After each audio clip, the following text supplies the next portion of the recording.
Welcome to our channel. అందరికీ ముందుగా శ్రీకృష్ణాష్టమి శుభాకాంక్షలు. ఈరోజు మా అత్తయ్య గారి జన్మదినం కాబట్టి మేము ఇంట్లోనే కేక్ ప్రిపేర్ చేసాము. అలాగే కేక్ ఎలా ప్రిపేర్ చేసాము, సెలబ్రేట్ ఎలా చేసుకున్నాము ఈ వ్లాగ్లో చూడండి.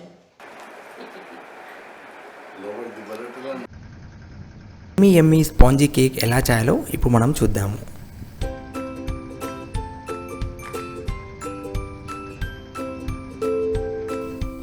1 కప్ ఆఫ్ షుగర్ అండ్ అలాగే half cup of oil, refined oil తీసుకోవాలి. సో మెజరింగ్ కప్ ఒకటే తీసుకుంటే మనకి ఈజీగా ఉంటుంది మెజర్ చేసుకోవడానికి. అలాగే 1 కప్ ఆఫ్ కర్డ్ అండ్ ఇందులో మనం ఇలాచీ పౌడర్ తీసుకుంటున్నాము. మీ దగ్గర ఏమైనా ఎసెన్స్ ఉంటే ఎసెన్స్ తీసుకోవచ్చు. మా దగ్గర ఎసెన్స్ లేదు కాబట్టి నేను ఇలాచీ పౌడర్ తీసుకున్నాను. దీన్ని బాగా మిక్స్ చేసుకోవాలి. ఆ షుగర్ మొత్తం డిజాల్వ్ అయ్యేలాగా మిక్స్ చేసుకోవాలి.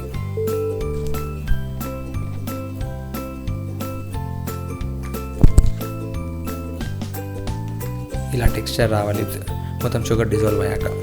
ఇప్పుడు ఇందులో ఒక ఫిల్టర్ లాగా పెట్టుకొని 1 కప్ ఆఫ్ మైదా, నేను టోటల్ 2 కప్స్ తీసుకున్నాను మైదా, అండ్ హాఫ్ లేదా పావు spoon baking soda and 2 spoons of baking powder and కొంచెం సాల్ట్, టేస్ట్ కోసం అని చెప్పి కొంచెం సాల్ట్ తీసుకున్నాను. ఇదంతా ఫిల్టర్ లాగా తీసుకుంటే ఈక్వల్ ప్రపోర్షన్లో స్ప్రెడ్ అవుతుంది బౌల్లో.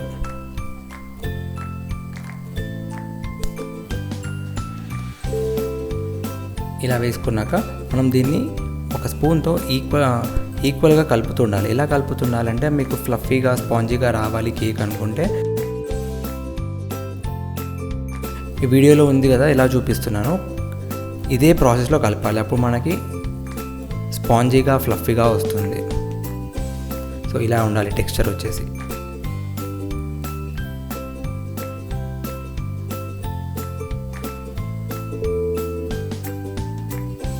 సో నేను ఒక ప్యాన్ తీసుకున్నాను కేక్ కోసం ఫ్లాట్గా ఉండేదానికి. ఇందులో కొంచెం గీ వేసుకొని బౌల్ మొత్తం అప్లై చేసుకున్నాను. ఎందుకంటే మనకి తీసేటప్పుడు ఈజీగా ఉంటుంది, విరగకుండా బౌల్కి అంటుకోకుండా ఈజీగా ఉంటుందని చెప్పి గీ రాసుకున్నాను. గీ రాసుకున్నాక ఇందులో ఏదైనా powder, I like maida powder or any powder వేసుకొని ఈక్వల్గా ప్రపోర్షన్ చేస్తే మనకి ఈజీగా ఉంటుంది తీయడానికి. సో ఇదే నేను వీడియోలో చూపెట్టినట్టే ఇలా ఒక మైదా పౌడర్ వేసుకొని సో ఈక్వల్గా స్ప్రెడ్ చేసుకోవాలి. అండ్ ఎక్స్ట్రా ఉన్న పోర్షన్ మనం తీసేయాలి అందులో నుంచి.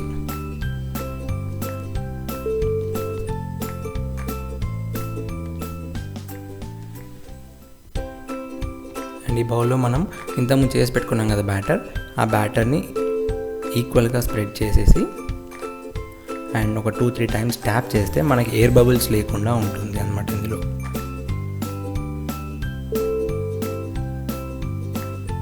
అండ్ ఒక బౌల్ తీసుకొని ఇందులో ఒక స్టాండ్ పెట్టుకొని నేను ఒక ప్రీహీట్ చేసుకుంటున్నాను. అట్లీస్ట్ ఒక 10 మినిట్స్ ప్రీహీట్ చేసుకుంటే మనం దాన్ని బేక్ చేసుకోవచ్చు కేక్ని. సో 10 మినిట్స్ అయింది, ప్రీహీట్ అయింది.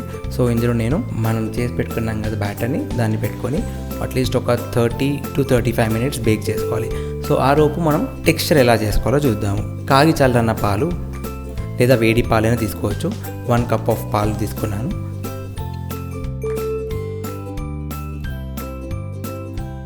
ఈ పాలల్లో షుగర్ కొంచెం వేస్తూ కలుపుతూ ఉండాలి. ఒకేసారి మొత్తం షుగర్ వేస్తే కలపడానికి కుదరదు. సో కొంచెం స్పూన్ బై స్పూన్ షుగర్ వేస్తూ కలుపుతూ ఉండాలి.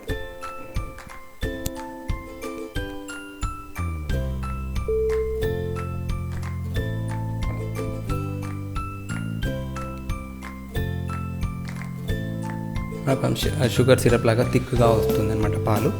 ఇది మొత్తం కలుపుకున్నాక కొంచెం చల్లగా అవ్వడానికి పక్కకు పెట్టేద్దాం కొంచెం సేపు.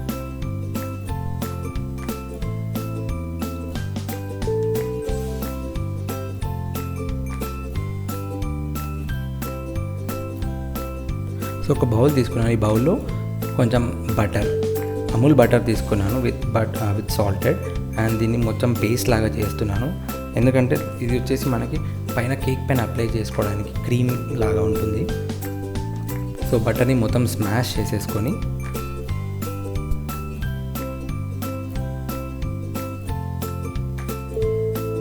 ఇందులో కొంచెం షుగర్ పౌడర్ కొంచెం వేస్తూ దీన్ని మొత్తం సరిగ్గా మిక్స్ చేస్తూ ఉండాలి. నేను బౌల్ మార్చాను అనమాట. ఆ బౌల్లో సరిగ్గా మిక్స్ చేయడానికి రావట్లేదు. సో అందుకే వేరే బౌల్ తీసుకొని ఇందులో మిక్స్ చేస్తున్నాను. ఒకసారి మిక్స్ అయ్యాక మళ్ళీ ఆ బౌల్లో పెట్టుకుందామని. సో షుగర్ మిక్స్ అయ్యాక కొంచెం పాలు కూడా కొంచెం క్వాంటిటీ వేస్తూ మిక్స్ చేస్తూ ఉండాలి.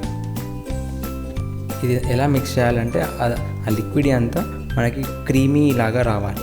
అప్పటి వరకు బాగా మిక్స్ చేస్తున్నారు. హ్యాండ్ బ్లెండర్ లేదా చేతితో స్పూన్తో అయినా చేసుకోవచ్చు. మనకి థిక్ ఫోమ్ లాగా అంటూ వస్తుంది బాగా బ్లెండ్ చేస్తే.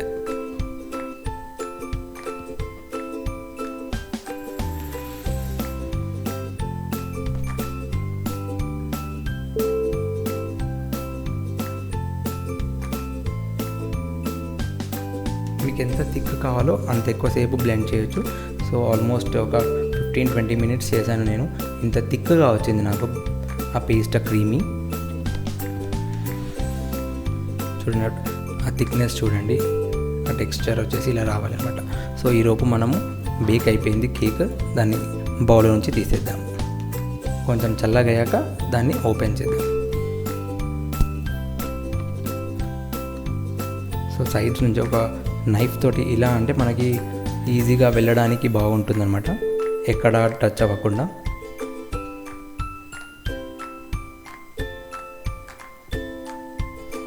ఒక ప్లేట్లోకి రివర్స్గా పెట్టి తీసేస్తే ఈజీగా వచ్చేస్తుంది. అండ్ రివర్స్ వేసాక ఒకసారి పైనుంచి ట్యాప్ చేస్తే సో ఎక్కడ అంటుకోదన్నమాట. అలా ట్యాప్ చేసి ఒకసారి ఇలా తీసేస్తే చూడండి ఎంత బాగా వచ్చిందో. కింద కొంచెం డార్క్ అయింది కానీ చాలా ఫ్లఫీగా, స్పాంజీగా ఎంత బాగుందో చూడండి.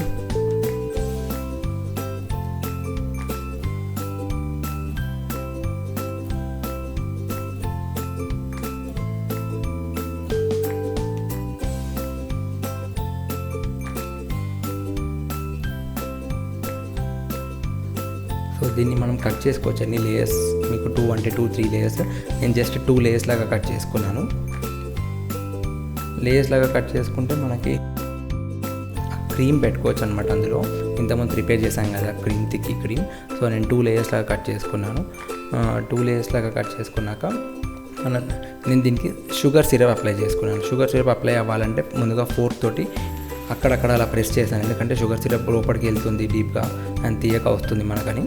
అలా ఫోర్క్తో ప్రెస్ చేసుకున్నాక అండ్ షుగర్ సిరప్తో దీనికి అప్లై చేశాను అనమాట 2 సైడ్స్.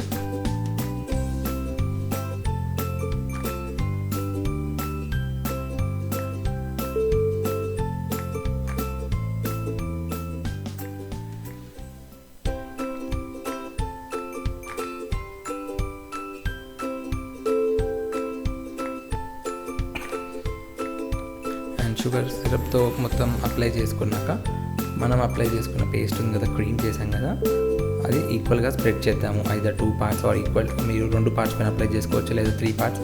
నేను చేసింది ఓన్లీ కొంచెం ప్రపోర్షన్లో చేశాను కాబట్టి ఓన్లీ 1 సైడ్ అప్లై చేస్తున్నాను.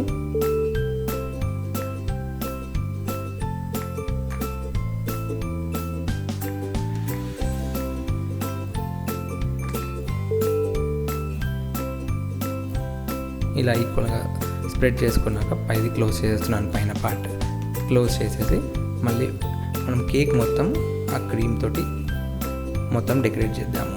ఈక్వల్గా ప్రపోర్షన్తో స్ప్రెడ్ చేద్దాం.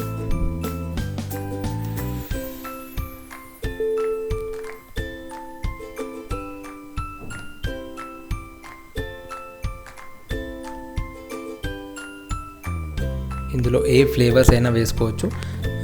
నేనైతే ఏం ఫ్లేవర్ వెళ్ళేది చూసారు కదా ఎలా చేశాను, క్రీమీ టెక్స్చర్. ఒక మీకు vanilla flavour or pineapple essence ఏదైనా వేసుకుంటే మీకు ఆ ఫ్లేవర్ టేస్ట్ వస్తుంది ఇందులో. సో నేను మొత్తం ఈక్వల్గా కేక్కి మొత్తం అప్లై చేశాను, సైడ్స్ అండ్ టాప్ ఎవ్రీవేర్.